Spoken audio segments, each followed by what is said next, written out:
পদ্মা নদীর তীরে জীবন সংগ্রামের এক অন্যান্য দৃশ্য। দুপুর ছুঁই ছুঁই তপ্ত রোদ মাথার ওপরে, গরমে হাঁসফাঁস করছে চারপাশ। তবুও থেমে নেই 2 মাইলের 2 জেলের পরিশ্রম। তারা বানাচ্ছে মাছ ধরার একখানা নৌকা, কাঠের টুকরো, হাতুড়ি করা, তার ঘামের ভিজে থাকা শরীর, সব কিছুই মিলে যেন এক অন্যান্য সুর। এই নৌকা তৈরি হয় শিশু কাঠ দিয়ে, কারণ শিশু কাঠ মজবুত আর দীর্ঘস্থায়ী। ভেতরে দেওয়া হয় কালো আলকাতরা, যাতে পানির স্রোত বা ঢেউ কোনোভাবে ভেতরে ঢুকতে না পারে।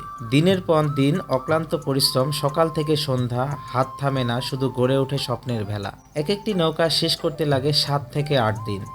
এই যেন শুধু কাঠ আর আলকাতরা নয়, একসঙ্গে মিশে আছে শ্রম, ঘাম আর জীবনের গল্প। কারণ এই নৌকায় হবে নদীর বুকে তাদের ভরসা, তাদের আয়ের পথ, তাদের স্বপ্নের ঠিকানা। ভিডিওটি যদি ভালো লাগে অবশ্যই শেয়ার করবেন এবং কমেন্ট করে আপনার মতামত জানাবেন। তো চলুন তাদের মুখে কিছু কথা শুনে আসি। নৌকা এখন ধরেন বড় হলে বেশি, ছোট হলে ধরেন কম লাগে। এটি ধরেন 17-18, ধরেন 7-8টা 9টা মিস্ত্রি খাবে, ধরেন এরকম 8-9টা। 20 হাত বানালে ধরেন 10টা-12টা এরকম ধরেন একটা ইয়া। এই যে বড় গেলা যেগুলা গেলা ধরেন মোটামুটি ধরেন 20টা 30টা, এই যে সবগুলা এরকম একটা ইয়া। এই তো কয়দিন সময় লাগে একটা বানাইতে? নৌকার মধ্যে এই ধরেন নৌকাটা আমার ধরেন 8-9 দিনের টার্গেট। এটি ধরেন 18 হাত নৌকা, এটা হলো 18 হাত। তাহলে বড় বানালে বেশি লাগবে, ছোট বানালে আরও কম লাগবে, এরকম একটা ইয়া ধরেন। এই তো তাও এখন যেটা দিচ্ছেন এটা কি আলকাতরা?